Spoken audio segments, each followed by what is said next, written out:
जी संगत जी गुरु जी के divine call सत्संग प्लेटफॉर्म में आप सभी गुरु परिवार का हार्दिक स्वागत है।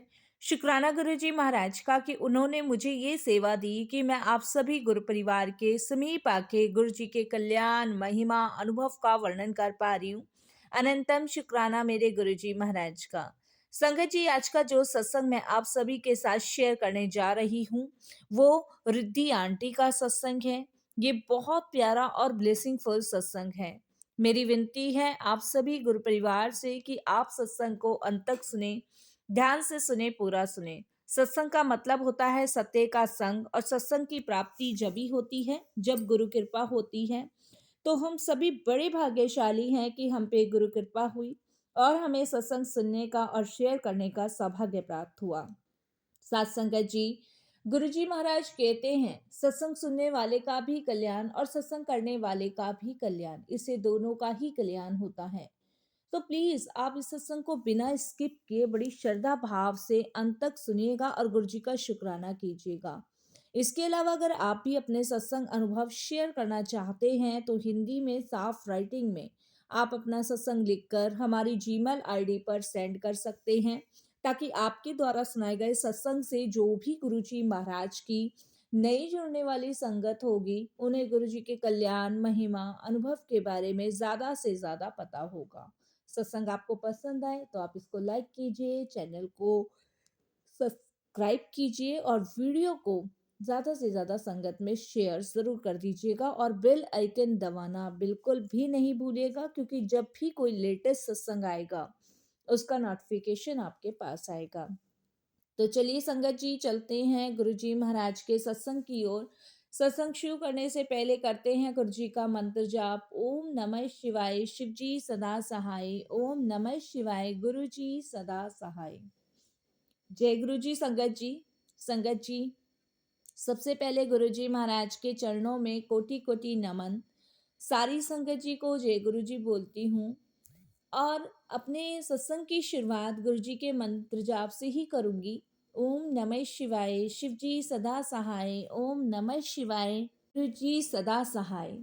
ओम नमः शिवाय, शिव जी सदा सहाय। ओम नमः शिवाय, गुरु जी सदा सहाय।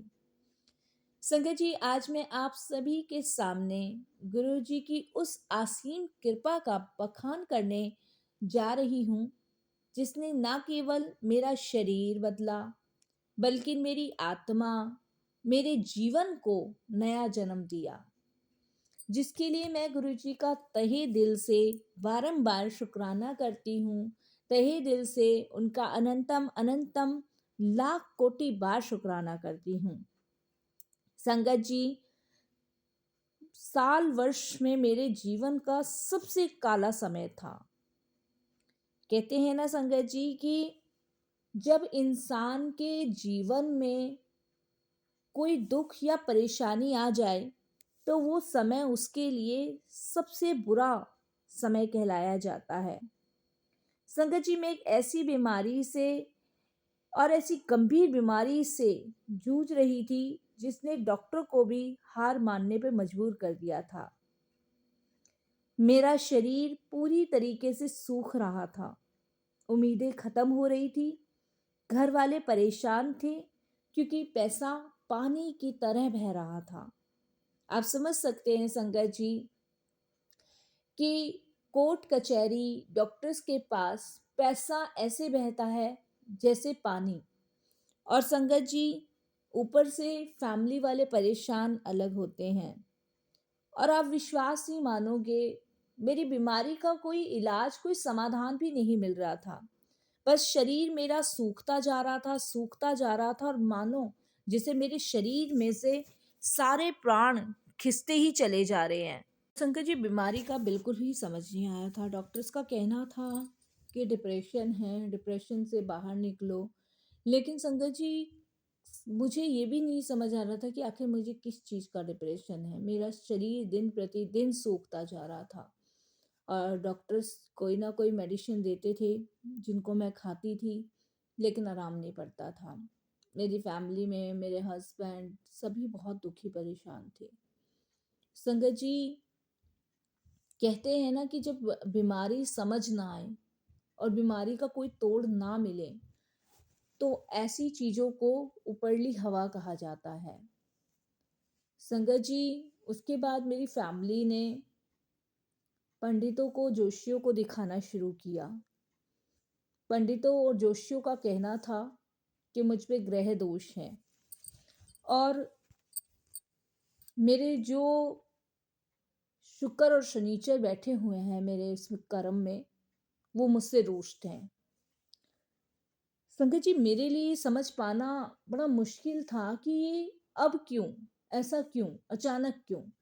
तो इस पे पंडितों ने यही प्रतिक्रिया दी कि जब हमारे भाग्य में बैठे हुए हमारे देव होते हैं, नक्षत्र होते हैं, वो जब खराब हो जाते हैं, उनकी चाल खराब हो जाती है, तब ये दुष्प्रभाव हम पे पड़ता है। तो यही दुष्प्रभाव की वजह से मेरी जो तबीयत है वो ठीक नहीं हो रही।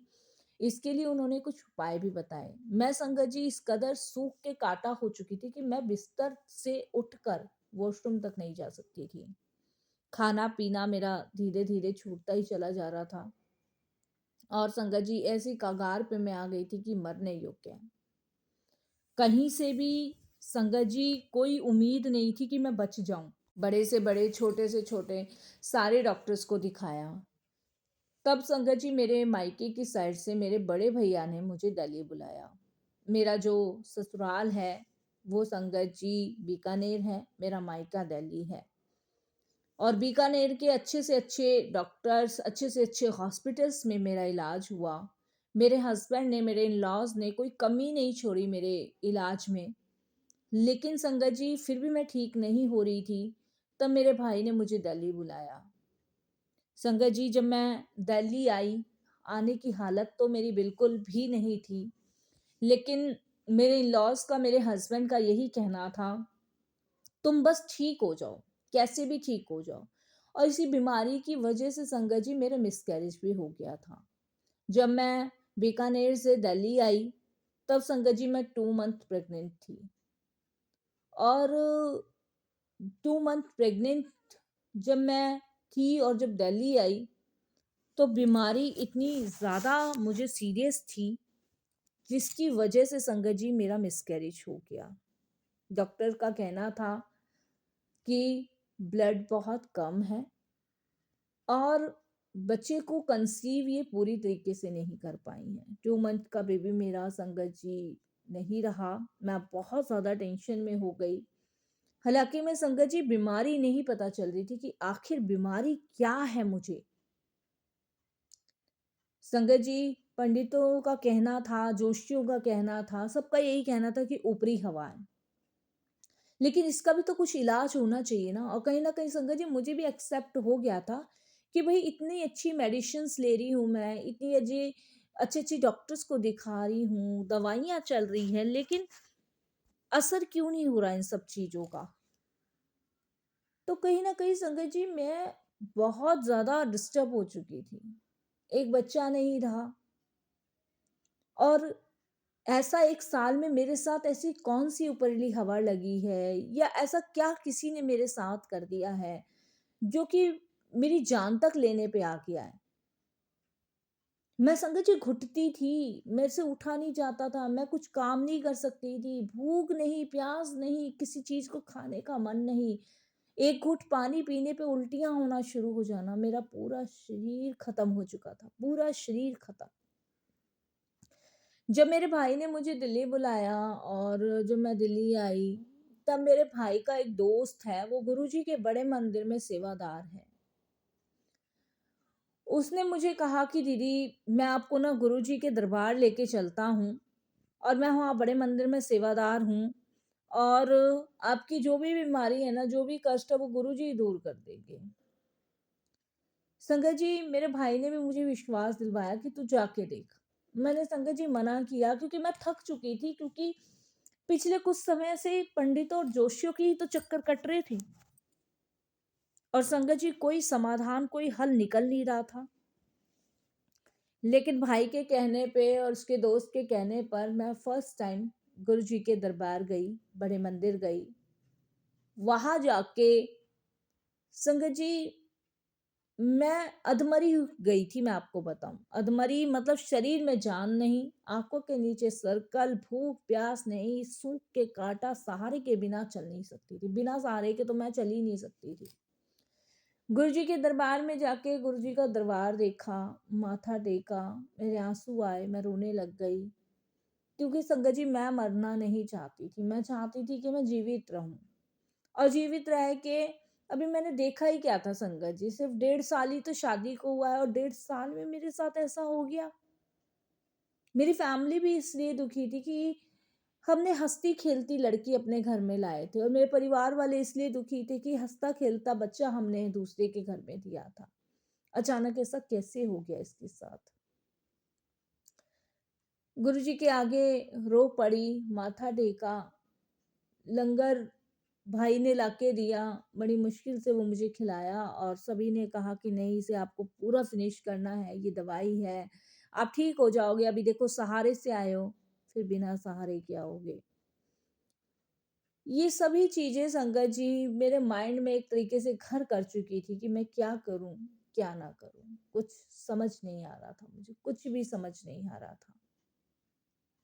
लंगर किया, लंगर करके संगत जी उसी दिन घर आई। घर आके मुझे एक ड्रीम आया। ड्रीम में गुरुजी मुझे दिखे और एक काला साया दिखा, जो मुझे अपनी ओर खींच रहा है। लेकिन गुरुजी ने मेरा हाथ कस के पकड़ा हुआ है और मेरे शरीर में से उस काले साए को निकाल के दूर किया है। संगत जी,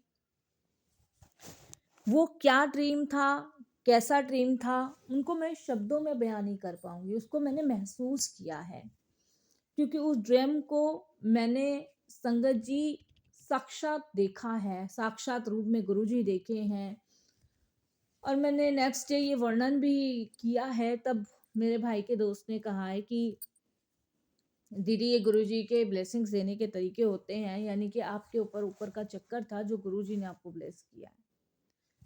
संगत जी मैंने मन ही मन उनका शुक्राना किया और उस ड्रीम के बाद मेरी मम्मी दलिया बना के लाई थी। मैंने आपको बताया मैं पानी भी पीती थी तो उल्टी हो जाती थी, मैं कुछ नहीं खा रही थी, मेरी दवाइयाँ नहीं खाबजी थी मुझसे।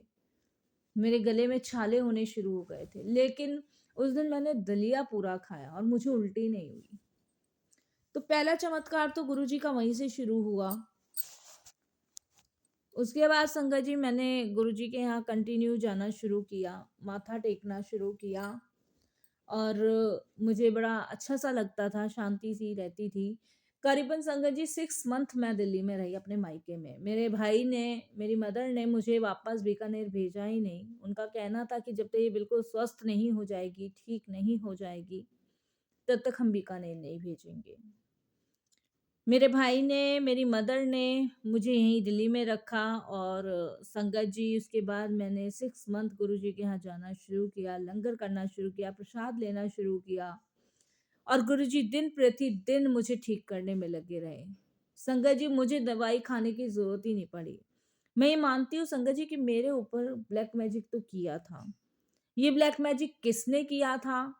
क्यों किया था? ये संगत जी मैं बताना ज़रूरी नहीं समझती सत्संग में, क्योंकि ये ब्लैक मैजिक जिसने भी मेरे ऊपर किया था और यूँ भी किया था कि उस इंसान को मैं पसंद नहीं थी। लेकिन संगत जी, गुरुजी ने उसका सच भी मेरे सामने लाके रखा और मुझे बताया कि ये ब्लैक मैजिक किसने किया था। कोई दूर का नहीं था संगत जी, अपना ही था। लेकिन मैं ये जानना चाहती हूँ संगत जी कि जब हम किसी का बुरा नहीं करते हैं, जब हम किसी के बारे में बुरा नहीं सोचते हैं, तो सामने वाला इतना ईज़िली कैसे सोच लेता है? वो उसकी जान लेने पे तारू हो जाता है कि मतलब जान कोई गाजर मूली थोड़ी ना है। जान एक वो कुदरत का दिया हुआ अनमोल तोहफ़ा है जो बड़ी मुश्किल से संगतों को मिलता है, ये किसी दुनिया के इंसान को मिलता है। और वो मुझे जान से ही ख़त्म करने के लिए ब्लैक मैजिक किया गया था। लेकिन गुरुजी ने मुझे वहाँ भी बचाया, उस ब्लैक मैजिक से बचाया। क्योंकि संगत जी हमारे इर्द-गिर्द नेगेटिव लोग बहुत सारे होते हैं, जो हमें नुकसान पहुँचाना चाहते हैं, परेशान करना चाहते हैं। मेरे जीवन में आए हुए तूफ़ान की वज़ह से संगत जी मैंने बहुत कुछ झेला है, बहुत कुछ। वो 1.5 साल की शादी में मैंने इतना सब कुछ सहा है, अपने शरीर को खोया है संगत जी मैंने पूरी तरीके से।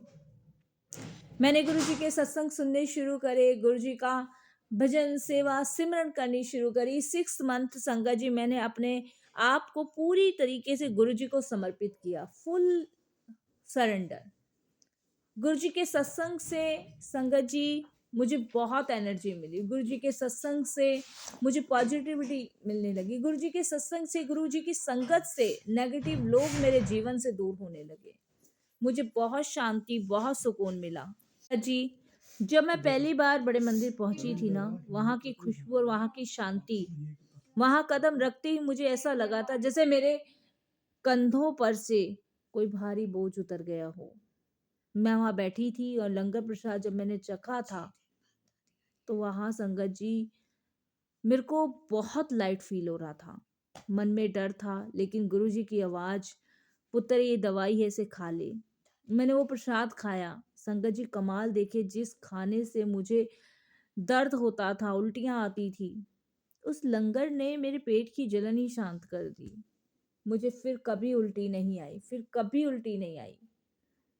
पहली निशानी तो संगत जी ये थी कि गुरुजी ने मेरा इलाज करना शुरू कर दिया था। बीमारी तो संगत जी थी ही नहीं, वो ऊपरी हवा ने मुझे घेरा हुआ था। मैंने तो उम्मीद छोड़ दी थी कि अब मैं बचूंगी भी कि नहीं बचूंगी, लेकिन गुरुजी ने अपने ड्रीम देकर मेरे शरीर की सारी बीमारी, दुख, दर्द सब कुछ खत्म कर दिया। संगत जी, गुरुजी ने मुझे यही कहा कि अब तुझे किसी टेस्ट की, किसी डॉक्टर की कोई लोड नहीं है, जा ऐश कर। मैंने तेरे सारे रोग, सारी बीमारियां दूर कर दी हैं। उन्होंने संगत जी मुझे मौत के मुंह से खींच कर वापस से मुझे जिंदगी दी। ये कोई जादू नहीं था संगत जी, ये मेरे गुरु की कृपा थी, ये मेरे गुरु का कल्याण था। संगत जी, आज मैं आप सभी के सामने स्वस्थ खड़ी हूँ। ये गुरु जी की कृपा है, ये साक्षात शिव की कृपा है। वो ये नहीं देखते कि आपने कितनी पूजा की है, वो आपका भाव देखते हैं। उन्होंने जीवन दान दिया और मेरे परिवार को बिखरने से बचा लिया। संगत जी, ये गुरु जी की मेहर है, ये गुरु जी की कृपा है। जब हम गुरु जी से जुड़ जाते हैं तो हमारे आधे से ज्यादा कष्टों और संकटों से तो गुरु जी हमें यूं ही मुक्त कर देते हैं। बसल्त हमें एक चीज का सदैव ध्यान रखना है कि अपनी तरफ से हम कभी किसी का बुरा ना करें, क्योंकि संगत जी ऐसा बुरा भी किस चीज का कि आप किसी की जान ही ले बैठो। मैं सोचती हूँ संगत जी कि अगर मुझे कुछ हो जाता और गुरु जी ना जोड़ते अपने से, तो मेरा क्या होता। मैं ये भी सोचती हूँ संगत जी की ये तो गुरु जी की मेहर है, उनकी कृपा है कि उन्होंने मुझे अपने पास बुलाया। नहीं तो संगत जी पता नहीं आज मैं सत्संग शेयर करने लायक आपके साथ होती भी कि नहीं होती। संगत जी, कहने को हम माड़े कर्म कर तो लेते हैं, लेकिन इन्हें भोगने भी हमें यही आना पड़ता है। इसे भोगने के लिए हमें कहीं और नहीं जाना। दुख और सुख दोनों ही हमारे जीवन में हैं। तय हमें करना है कि हमें अपने कर्मों को कैसे बनाना है। जिसने भी मेरे ऊपर संगत जी ब्लैक मैजिक किया था ना, आज उस इंसान का हाल इस कदर है कि ना वो जीने में है, ना वो मरने में है। संगत जी, सब लोग उसकी सच्चाई से वाकिफ हैं कि उसने शादी के 3 महीने बाद ही मुझ पे ब्लैक मैजिक कर दिया था। और ब्लैक मैजिक ऐसा कि संगत जी जिसमें मेरी जान ही चली जाए। मैंने साल, सवा साल बहुत दुख झेला है संगत जी। मेरा पहला बच्चा भी मिसकैरेज हुआ उस इंसान की वजह से जो मेरा बुरा करना चाहता था। संगत जी, हम कभी किसी का हक नहीं मारते, लेकिन जब लोग सोच बना लेते हैं ना कि इसने हमारा हक मारा, तो संगत जी फिर उसका कोई भी इलाज किसी के पास भी नहीं है। इसीलिए कहते हैं संगत जी, अपने दिमाग को, अपने दिल को, अपनी सोच को परमात्मा के चरणों से लगाओ, ताकि कभी भी आप कुछ गलत मन में भाव ला ही ना सकूँ दूसरे के प्रति। लेकिन संगत जी, वो कहते हैं ना, कभी-कभी हमारे ऐसे कर्म भी हो जाते हैं जिन्हें हमें भोगना ही पड़ता है। मैं गुरुजी के रोज़ सत्संग सुनती हूँ। कोई ना कोई मार्ग गुरुजी मुझे सत्संग के माध्यम से देते ही देते हैं। कोई ना कोई रास्ता बताते हैं, कोई ना कोई सवाल के जवाब देते हैं, नेगेटिव लोगों से दूर रखते हैं, और क्या चाहिए संगत जी, ये चमत्कार ही तो है। एक इंसान को मौत के मुँह से खींच के गुरुजी ने वापस लाके फिर से जन्म दे दिया। मैं तो कब की मर चुकी होती संगत जी, मेरे जीवन में तूफ़ान कब नहीं थे। एक इंसान, सोचो संगत जी, जिसकी शादी हुई है और अभी कुछ टाइम ही हुआ है, तुम उसके साथ इस तरीके से कर रहे हो। मैं संगत जी सत्संग में उसका नाम नहीं लेना चाहती और ना ही मैं बताना चाहती कि वो बंदा कौन है। बस बाकी गुरुजी जानते हैं, गुरुजी अपने आप उस इंसान को दंड दिए जा रहे हैं जो किसी इंसान का बुरा चाहता है। मुझे अपने गुरु पे विश्वास है, भरोसा है। आखिरी में यही कहूँगी संगत जी कि अगर आप भी किसी दर्द में, किसी परेशानी में हो, तो विश्वास करो गुरुजी पे, भरोसा करो। वो कभी आपके साथ बुरा नहीं होने देंगे, कभी आपको ठेस नहीं पहुँचने देंगे, कभी भी आपको डूबने नहीं देंगे। और संगत जी यकीन मानो, मेरे को भी तो गुरुजी ने नया जीवन दिया है, ऐसे लोगों की सच्चाई सामने लाया है और सच्चाई सामने गुरुजी लाते हैं, ऐसा नहीं है। सजा भी ऐसे लोगों को गुरुजी देते हैं, पूरी सजा देते हैं, जिससे सामने वाले को ये पता चले कि हमने सामने वाले इंसान के साथ कितना गलत किया। और संगत जी कहने वाली बात है कि भूत प्रेत असर नहीं करते, जहाँ परमात्मा की शक्तियाँ हैं, वहाँ पे कुछ बुरी शक्तियाँ भी होती हैं, जो इंसान को तोड़ती नहीं है। संगत जी उसका जीवन ही नष्ट कर देती है, उसका जीवन ही खत्म कर देती है। बस संगत जी आखिरी में तो मैं यही कहूँगी, गुरुजी सब पे अपनी कृपा दृष्टि बनाए रखना, सबको ब्लेस करना, सबकी छत्र छाया को अपने साथ में रखना, सबको अपने श्री चरणों से लगाए रखना। ओम नमः शिवाय। शिव जी सदा सहाय। ओम नमः शिवाय। गुरु जी सदा सहाय। जय जय गुरु जी। धन धन गुरु जी। वाह वाह गुरु जी। शुक्राना गुरु जी।